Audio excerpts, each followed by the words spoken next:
Jadi gempa bumi itu getaran atau getar-getar yang terjadi di permukaan bumi akibat pelepasan energi dari dalam secara tiba-tiba yang menciptakan gelombang seismik. Gempa bumi biasa disebabkan oleh pergerakan kerak bumi. Gempa bumi yang berpusat di dasar laut yang menyebabkan tsunami. Jenis-jenis gempa. Yang pertama ada gempa tektonik. Gempa tektonik adalah gempa yang disebabkan oleh pergeseran lempeng tektonik.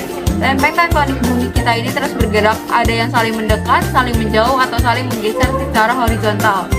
Yang kedua ada gempa vulkanik. Gempa vulkanik adalah gempa yang disebabkan oleh kegiatan gunung api. Magma yang berada pada kantong di bawah gunung mendapat tekanan dan melepaskan energinya secara tiba-tiba sehingga menimbulkan getaran tanah. Gempa vulkanik dapat menjadi gejala atau petunjuk akan terjadinya letusan gunung berapi. Yang ketiga ada gempa buatan.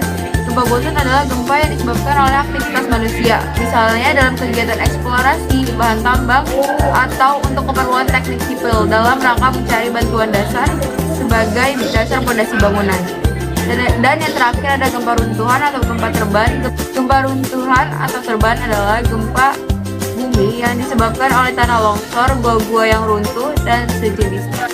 Kemudian untuk dampak positif dari gempa bumi adalah meningkatkan kepedulian terhadap sesama, kemudian dapat sebagai bahan pelajaran, kemudian kepadatan penduduk berkurang karena berpencarnya masyarakat, kemudian kewaspadaan terhadap bencana meningkat, dan juga keseimbangan alam terjaga. Kemudian dampak negatifnya adalah pertama bangunan tinggi roboh, kemudian jaringan komunikasi terputus, kemudian meningkatnya pengangguran dan juga hilangnya jalan transportasi, dan juga memunculkan bencana baru seperti kebakaran. Adapun cara menanggulangi saat terjadi gempa. Saat terjadi gempa di sekolah, di jalanan, atau di supermarket, dan di rumah. Mari kita simak videonya. Mari mulai belajar. Iya. Guru, apakah ini gempa? Apa yang harus kami lakukan? Pertama, buka pintu ruangan dan bersembunyilah di tempat yang aman. Sembunyilah ke tempat yang aman.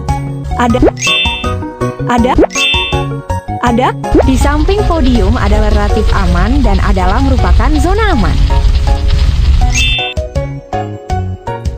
Semuanya benar. Bersembunyilah di bawah meja atau di samping podium di dalam ruangan. Dikarenakan gempa berhenti sesaat, semua secara bergantian larilah ke lapangan olahraga. Iya.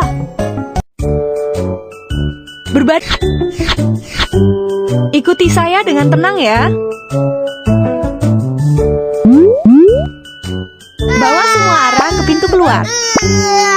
Jangan panik, ayo jalan bersama kami. Terima kasih sekali.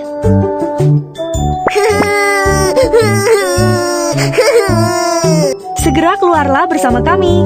Terima kasih.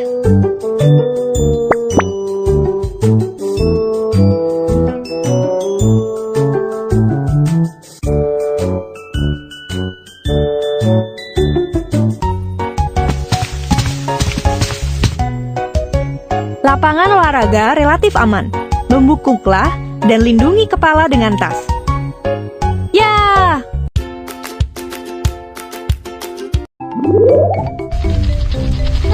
Ada gempa. Sekitarnya semua rumah. Bila runtuh akan sangat berbahaya. Segera pergi ke lapangan terbuka di sekitar.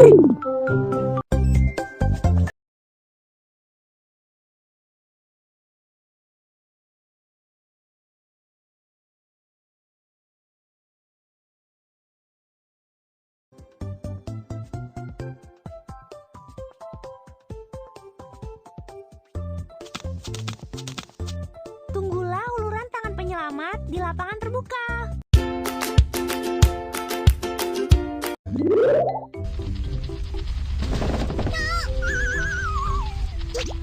Oh, ada gempa. Bagaimana seharusnya ya? Saat terjadi gempa, jangan panik. Haruslah bersembunyi dengan membawa kotak P3K. Begitu yang diajarkan Mama. Terima kasih. Di mana aku harus bersembunyi? Bersembunyi Bersembunyi di bawah tempat tidur yang kokoh dan memegang kaki tempat tidur relatif aman. Ada tempat lainnya. Bersembunyi di bawah meja yang kuat agar tidak terkenai benda-benda jatuh. Kamu dapat mencari semuanya. Di dalam rumah adalah di bawah meja, di bawah tempat tidur, kamar mandi adalah tempat yang relatif aman.